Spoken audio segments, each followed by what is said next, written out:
bom dia, boa tarde, boa noite. Está no ar a segunda edição do seu Pra Bom Entendedor. Meu nome é Ricardo Soares. Comigo neste programa o nosso Léo Grandini. Salve, salve. E hoje temos, infelizmente, a ausência da nossa Laura, jornalistas livres, Capriglione, que foi acometida de dengue. Temos uma convidada especialíssima, que é a Aline Dutra. Se eu falar Aline Dutra, vocês não vão fazer ideia de quem seja, provavelmente. Mas nas hostes progressistas virtuais, se eu falar esquerdogata, vocês sabem de quem eu estou falando. Bem-vinda, viu? Muito obrigada. Obrigada pelo convite, Grandinho. Imagina. Seja muito bem-vinda. E como temos hoje várias notícias calientes, Léo Grandini, vou começar com esta maravilha do que aconteceu na semana passada, na sessão em que o STF aceitou uma denúncia contra a deputada federal Carla Zambelli. Até o nome dela. Minha amiga. E o hacker Walter Delgatti Neto, os ministros Carmen Lúcia e Alexandre de Moraes classificaram uma das ações atribuídas à dupla como burrice e desinteligência. Os comentários foram feitos quando falaram sobre a inserção de um falso mandado de prisão contra Moraes assinado pelo próprio ministro. Meus amigos, vamos começar com a nossa convidada, né, Léo? Ladies first. Por favor. Comente, esquerdogata, para nós outros, mais essa maravilha do bolsonarismo. A gente tem uma sorte dessa desinteligência, né? Assim, acho que a nossa democracia foi salva, assim, muito pela burrice dessa galera. Quando eu vi essa notícia de que eles planejavam que foi já um documento do Alexandre assinado por ele mesmo, eu tive que ver 3 vezes e na quarta eu ainda não, depois mais uma eu ainda não acreditava. Cara, Carmen Lúcia fala tudo, né? Aliás, antes dela continuar, coloca pra gente exatamente a fala. Vossa Excelência descreve que havia entre as notas, as providências, a possibilidade de Vossa Excelência ter, inclusive, determinada a própria prisão. Eu começo a não me preocupar mais só com a inteligência artificial, mas com a desinteligência natural de alguns que atuam criminosamente, além de tudo, sem qualquer tracinho de inteligência. Porque aí Vossa Excelência se autoprender por uma falsificação num órgão que é presidido por um colega de Vossa Excelência é um salto triplo, carpado, criminoso, impressionante. Ela foi elegante, né? Porque após a fala dela, o Alexandre de Moraes falou: Vossa Excelência foi muito educada. Eu chamaria de burrice mesmo. É o que o Caetano diria, né? Cara, como você é burro. Tudo isso é burrice, né? É muito... não tem como completar muito a frase da Carmen. Ela foi brilhante. Ela foi elegante, né, Léo Grandini? Tá demais. Esse juridiquês todo aí, né, que os juristas usam. Não, a Carmen é muito elegante. Mas tem que... Eu não sou tanto, né? Tanto é que a Zambelli está me processando porque eu acho que eu não sou tão elegante, né? Tem um processo na justiça aí da dona Carla Zambelli. A Carla Zambelli tá me processou. Mas isso é um... Me processou. Isso Você sabia disso, Aline? Não sei. Você é processado pela Carla Zambelli? Estou respondendo na justiça. A Carla Zambelli me processou porque eu chamei ela de criminosa. Tô dizendo, tá, ô Carlinha? Tô dizendo por que você me processou. Me chamou de criminosa, porque eu chamei ela de criminosa e foragida.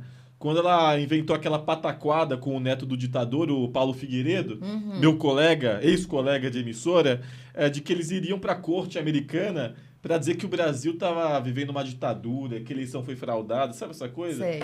Eu falei, essa mulher é uma criminosa e essa mulher tá fugindo do país para poder pregar que a gente está vivendo uma ditadura incitando um golpe de Estado. Ela me processou na justiça, tive audiência com ela, estamos respondendo, mas não vou pagar nenhum centavo para essa mulher, não. Vai para o Supremo agora, vamos vencer e vamos... Não vão, eles gostam de fazer assédio judicial, mas não vão conseguir. A Aline sabe bem disso, mas não vão conseguir. E a Zambelli, ela é um retrato da ignorância, né? A espanhola é um retrato da ignorância. Se falar que a espanhola, ela fica brava. Não, mas é uma origem... Não tô falando nada. Uma origem... Eu sei. Mas a espanhola... Tô brincando com você. Eu te amo, espanhola. A gente sabe que ela tá com uma arma aqui na frente, só te esperando. Não, e esse episódio é... Eu te amo, espanhola. Então, assim, ela é o retrato da ignorância. Inclusive, o próprio bolsonarismo, ela é tão ignorante que o próprio bolsonarismo a repudia. O Bolsonaro não pode nem vê-la pintada de ouro porque atribui a derrota dele, porque também é um covarde, né? Porque a culpa foi dele, não foi dela, mas ele atribui a derrota dele a Zambelli. Então, é uma pessoa que já está com o futuro político contado. Falando dessa burrice que está ali no seio do bolsonarismo, eu queria fazer uma pergunta. Você prefere que eu te chame de esquerdogata ou de Aline? Pode me chamar de Aline, por favor. Ótimo. O codinome dela na rede. Eu fico muito. Você acha que essa burrice é tudo, né? Pega tudo que você vê. Agora mesmo, o general Mourão dizendo que é um homem de 70 anos, que não pode... Eles falam coisas que não pode ajudar, porque... Você acha que isso é uma burrice natural que junta todos eles, ou isso é uma estratégia para falar para os iguais? Porque não é possível, né? Qual é a sua opinião? Você que gravita, tem tantos seguidores, polemiza nas vezes, qual é a sua opinião sobre isso? Eu acho que todo mundo quer ser representado. A mediocridade precisava de representantes. E eles encontraram. E como, hein? Exatamente.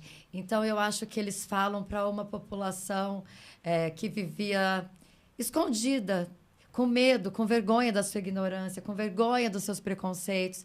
E aí veio essa galera e deu voz. Então, eu acho que essa burrice é muito também... Tem vários fatores, né, que eu analiso assim. Quando a gente vê coisas absurdas, como eles imprimindo coisas na impressora do Palácio, mandando e-mail... Deixando rastro, né, Léo?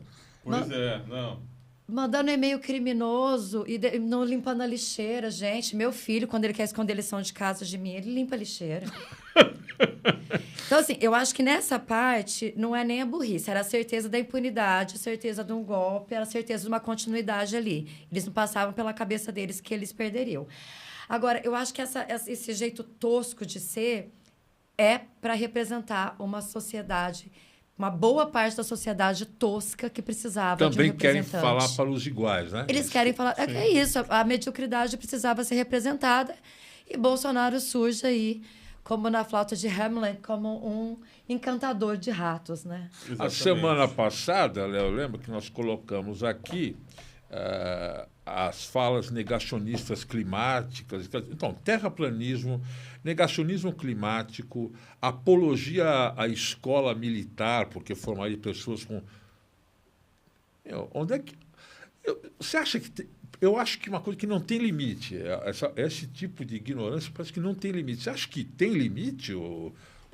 Onde é que a gente vai parar? Porque entre eleição, sai eleição, a coisa só piora, né?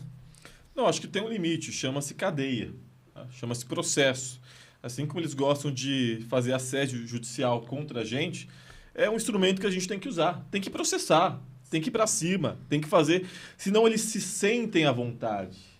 Eles têm a certeza da impunidade. E o maior exemplo disso é o Bolsonaro estar solto até hoje. É a certeza que o Brasil vive impunidade. Né?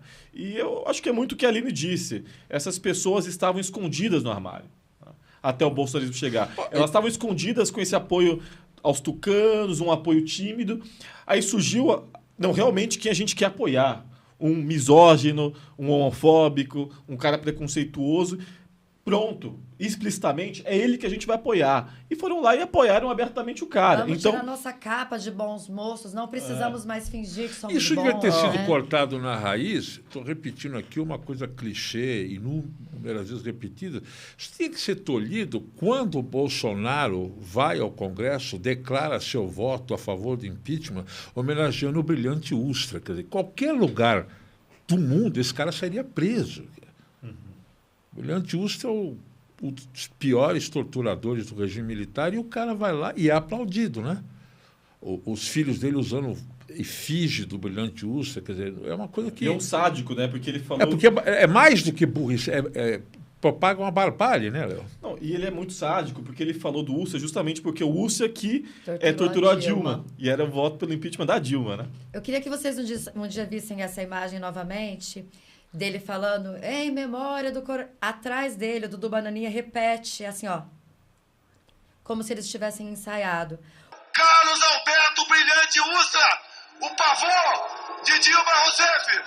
No dia seguinte a essa tiração de sarro na gíria antiga do pessoal do STF contra os bolsonaristas, foi a vez do Fernando Haddad, o nosso ministro da Economia, ouvir groselha, né, de deputados bolsonaristas durante a audiência pública da Comissão de Finanças e Tributação da Câmara. O filho é teu, faz exame de DNA, Haddad debate com bolsonaristas na Câmara. Começa assim, o Felipe Barros, do PL do Paraná, acusou o governo de gastar muito e compensar aumentando impostos, mas omitiu que as ações fiscais do governo são necessárias porque Bolsonaro deu calote e não pagou precatórios no valor de 95 bilhões de reais honrados agora pelo governo Lula.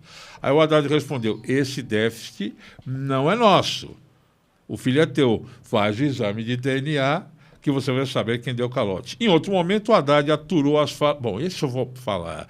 As falas de Abílio Brunini, PL do Mato Grosso, que disse que o Brasil não estava se desenvolvendo bem na economia após negar que Bolsonaro deu calote nos precatórios e nos governos estaduais. Ao fim, Haddad precisou confessar que tinha dificuldade em entender as tortuosas linhas de argumentação de Brunini. Vamos ver essa pérola, não? Porque eu olho para o senhor do ponto de vista antropológico, respeitando o seu ponto de vista, tentando entender o seu pensamento, o seu raciocínio, com grande dificuldade, mas em apreço ao seu mandato e em respeito ao seu posicionamento. Não faz sentido o que o senhor está dizendo.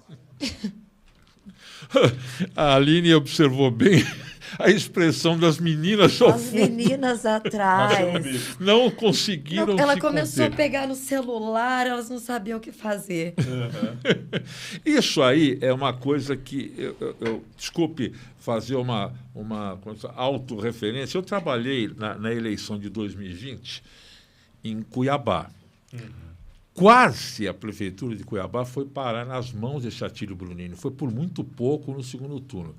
É dos personagens mais caricatos, ridículos e ignorantes do bolsonarismo. É inacreditável. E aí, ele sabendo que ele é um cara limítrofe, o que ele fez? Ele pegou para si o papel de bobo da corte para aparecer. Sim. Porque ele não tem ele não tem nada, quer dizer... Por que eu estou falando tudo isso? Além de que vocês comentarem isso, queria que vocês aproveitassem e respondessem a uma questão que circula muito aí.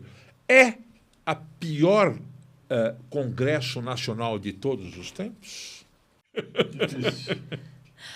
Nossa, difícil, né? O que você acha, Léo? Posso perguntar para o meu amiguinho do lado? Lógico que sim. Aqui pode colar à vontade. Não, mas eu acho. Eu sei que é difícil, assim. Eu também tô meio que igual a Aline. Tô meio porque que... é difícil a gente... É tanta legislatura ruim, mas eu diria que desde a redemocratização é o pior.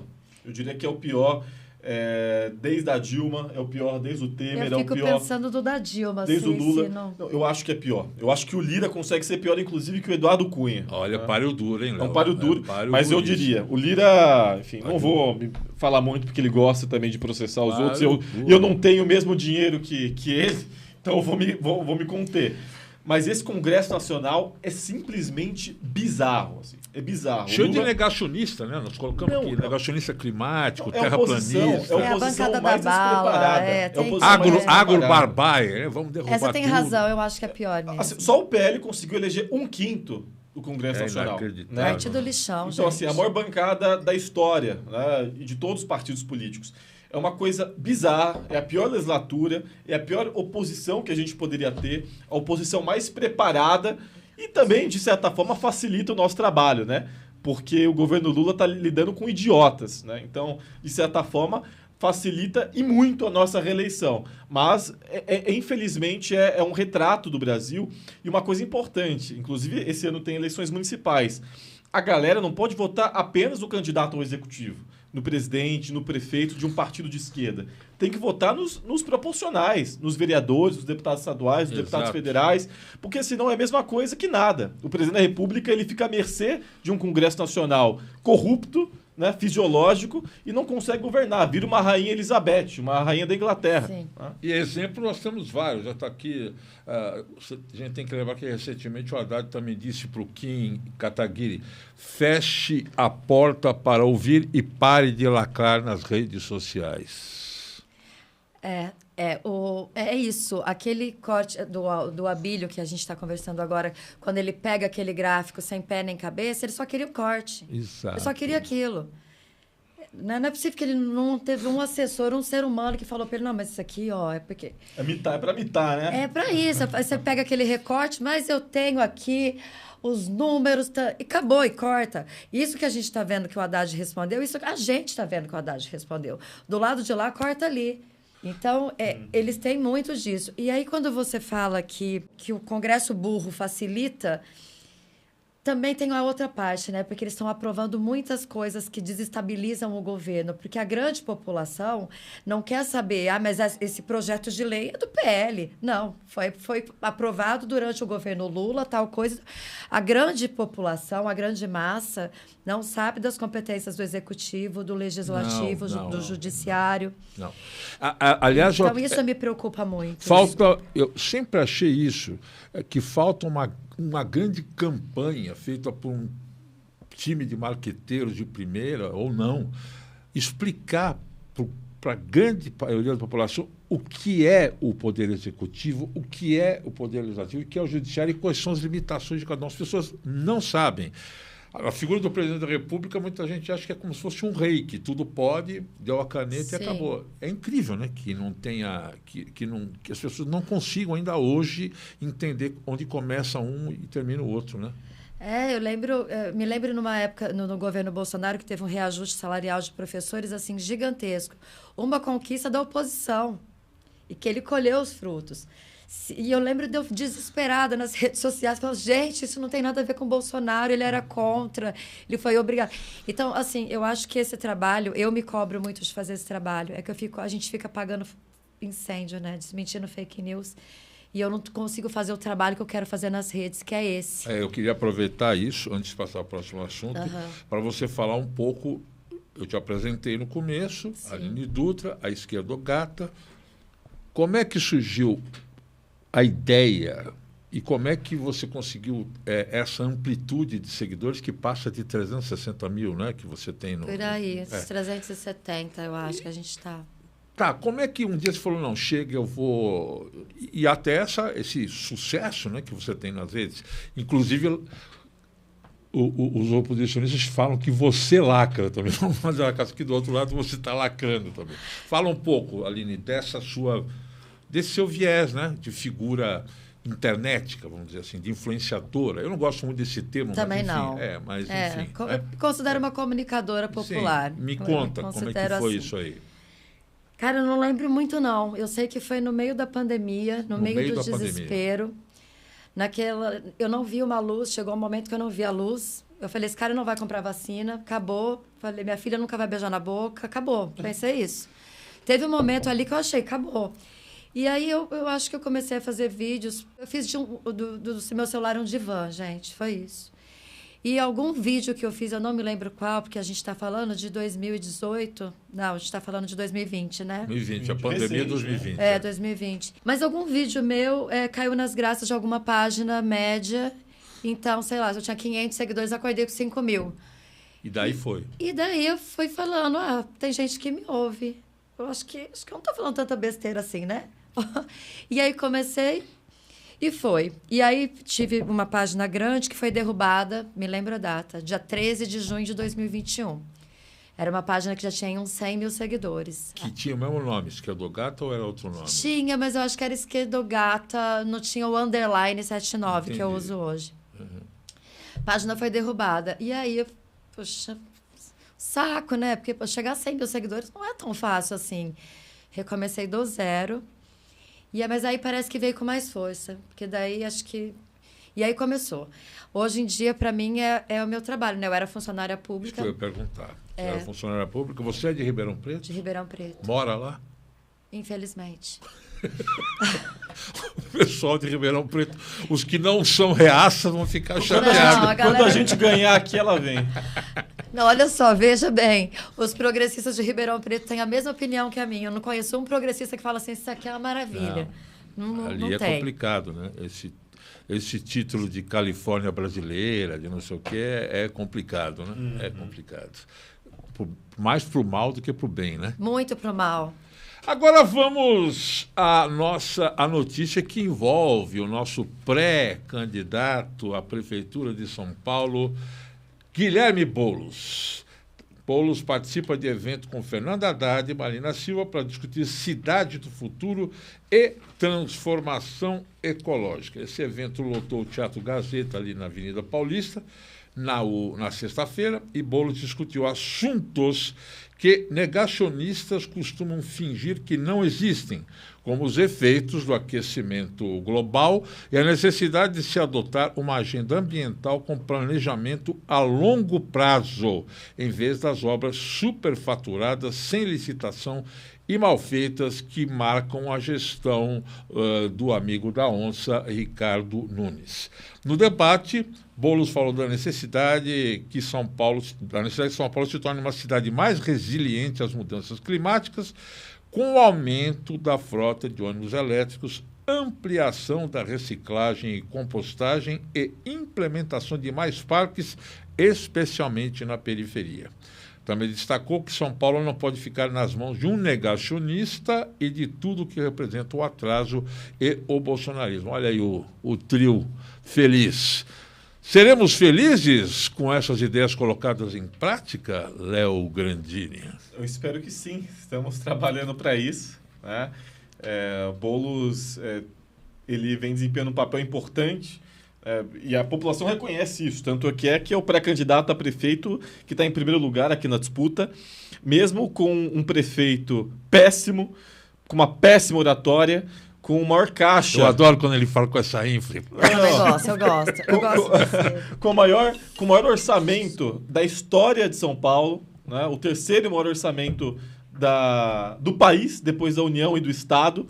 É uma tragédia, né? Mesmo diante de um prefeito com tanto dinheiro, com 40 vereadores, a gente tem 15, né? Por isso também que é o que eu falei. Galera, é importante que vocês apoiem um candidato a prefeito de esquerda, mas também apoiem candidatos de esquerda à vereança, né? E um exemplo disso é eu, que sou pré-candidato a vereador aí. Mas a gente, não só eu, mas de leve, como diria Ibrahim Sim, eu Suede. queria tocar nesse assunto, mas já que a gente está falando sobre isso... Eu lembrei desse fato que eu também sou pré-candidato aqui pelo PSOL, né? Apoiado pelo Boulos, mas a gente precisa de uma bancada importante de esquerda. De olhar para as questões ambientais aqui da cidade de São Paulo, né? A gente estava comentando, antes de começar aqui o nosso Pra Bom Entendedor, do abandono total que está o centro de São Paulo, da pouca preocupação com os temas ambientais. Olha o que aconteceu em Porto Alegre. Nós não estamos livres disso. Não.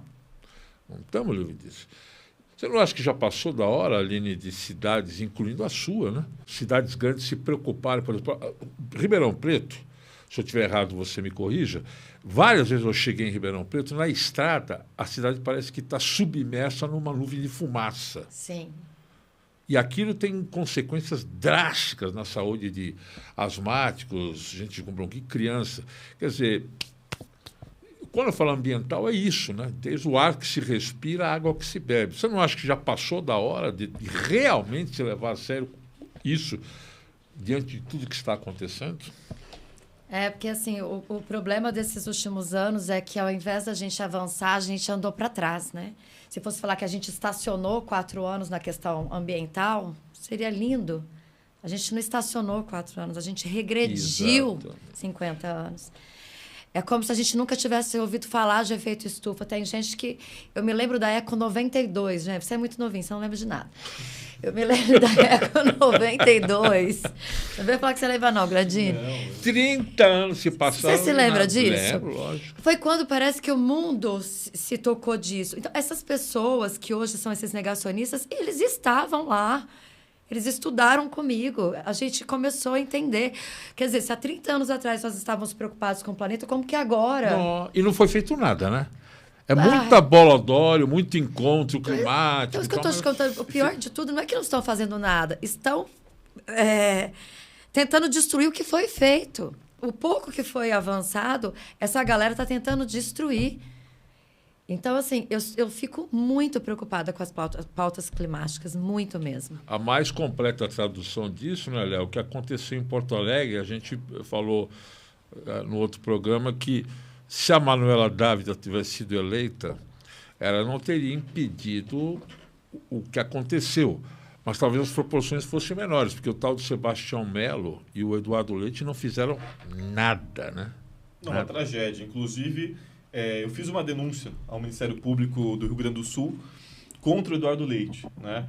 Inclusive, cada dia que passa só se prova cada vez mais, né? O fato dele ter cortado, alterado 480 pontos do Código Ambiental Gaúcho, ter negligenciado verbas destinadas justamente para o combate a enchentes em todo o estado, não só na região de Porto Alegre, mas de Canoas, na Serra.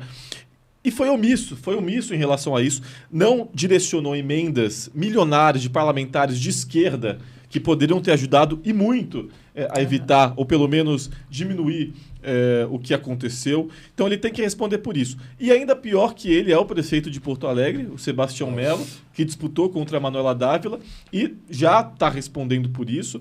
Zerou os gastos para combate em enchente pública na cidade de Porto Alegre. E tem um agravante, eles ainda queriam derrubar aquele muro, o muro em torno, que eu esqueci, me fugiu o nome agora, que cerca Porto Alegre, e que se tivesse derrubado, teria prejudicado ainda mais o que aconteceu. Então é um absurdo, tem que responder criminalmente, e a gente já realizou uma denúncia ao Ministério Público do Rio Grande do Sul. Falar em Ministério Público e problemas com a Justiça, vamos agora para as ligações perigosas de Milton Leite, o apoiador de Nunes, investigado por envolvimento com crimes do PCC. Antes de eu ler o resto da notícia, acabei de ouvir no rádio agora de que ele nega peremptoriamente qualquer envolvimento, aquela coisa, ninguém nunca se admite culpado, né? Então, para jogar luz na história é o seguinte, nas investigações sobre como o PCC teria se infiltrado em empresas de ônibus que operacionalizam o transporte público de São Paulo, promotores afirmam que Milton Leite, União Brasil, o presidente da Câmara Municipal, teve, segundo palavras citadas na matéria da Folha, papel juridicamente relevante na execução dos crimes sob apuração. Os sigilos fiscal e bancário de Leite foram quebrados com autorização da Justiça. A investigação em que o sigilo do vereador foi quebrado é a mesma que resultou em operação que desencadeou a prisão de diversas pessoas, dentre elas o presidente da Transwolf, Luiz Carlos Efigênio Pacheco, mais conhecido pelo apelido de Pandora. As ligações entre Pandora e Milton Leite são antigas. Uma das mensagens anexadas nas investigações é de outubro de 2012 e nela Pandora pede votos para Leite. Com a abertura dessa caixa de Pandora, né? Você acha que o Leite vai azedar? O que você acha que vai acontecer ou vai terminar tudo em pizza? Quem é aqui de São Paulo já conhece bem a figura, né? Especialmente na Zona Sul. Para quem não é de São Paulo, vale ressaltar, o Milton Leite é um vereador aqui importante na cidade de São Paulo. Aliás, é o vereador mais importante da cidade de São Paulo, sempre é o mais votado. Só quando o Suplicy é candidato, o Suplicy é mais votado, mas, em regra, o Leite é o mais votado. E ele hoje, de fato, é o prefeito de São Paulo. Ele é o presidente da Câmara Municipal, ele é quem tem as secretarias, as subprefeituras, ele manda e desmanda no Nunes, que é uma mera marionete do Milton Leite, e todo mundo sabe que metade do transporte público da cidade de São Paulo, especialmente da Zona Sul, aqui da cidade, é comandado pelo crime organizado e por figuras famosas da política paulistana. Eu não gosto de condenar ninguém, mas eu espero que a denúncia seja apreciada e que investigue-se, né? Se ele não tem nada a temer, se ele nega as acusações. Milton Leite um dia vai perder esse poder todo que ele tem na Câmara Municipal, ou você acha que isso é um sonho remoto? O cenário mudou muito, o número de candidatos reduziu, acho que as redes sociais vão ter um papel preponderante. O número de candidatos reduziu? Porque até a última eleição é uma questão eleitoral. Haviam 83 candidatos por partido político. A partir desta eleição municipal, são 56 candidatos por partido político, aqui na cidade de São Paulo. né? Então, reduziu muito o número de candidatos, o que eu acho que qualifica o debate, e a relação candidato-vaga diminuiu. Então, são bem menos candidatos que vão concorrer a vereador nestas eleições. Não só em São Paulo, mas em todas as cidades. Os populares têm mais representatividade. Sim, e acredito que o Milton Leite vai cessar os dias dele. Inclusive, acredito eu que ele não vai ser candidato esse ano e deve lançar três que ele vai apoiar, que eles têm voto suficiente para eleger os 3, né? Infelizmente. Eu queria agradecer aqui a presença da nossa Aline Dutra, dizer para vocês, se não conhecem, vão lá, @esquerdogata Instagram e veja essa moça freneticamente posta vídeos onde não deixa... Freneticamente mesmo. Gente, eu tô postadora. Onde não deixa a reaçada de pé, né, Aline? Muito obrigado pela tua presença. Obrigada, eu. Justificando de novo a ausência da nossa querida Laura Capriglione, que voltará semana que vem, espero que melhor curada dessa dengue. Léo, obrigado. Eu que agradeço. E para encerrar, vamos continuar ajudando o Rio Grande do Sul. A gente tem colocado aqui toda semana como você pode ajudar o Rio Grande do Sul. Está ali, Apoia-se Enchentes. Tem aí o endereço internetico? Não. Acho que Apoia-se, né? Apoia-se, aqui, ó. Apoia-se. Solidária. Apoia-se /Enchentes RS. É isso, meus queridos. Até a próxima semana com o nosso Bom Entendedor, onde meia palavra não basta, são várias palavras. Até lá.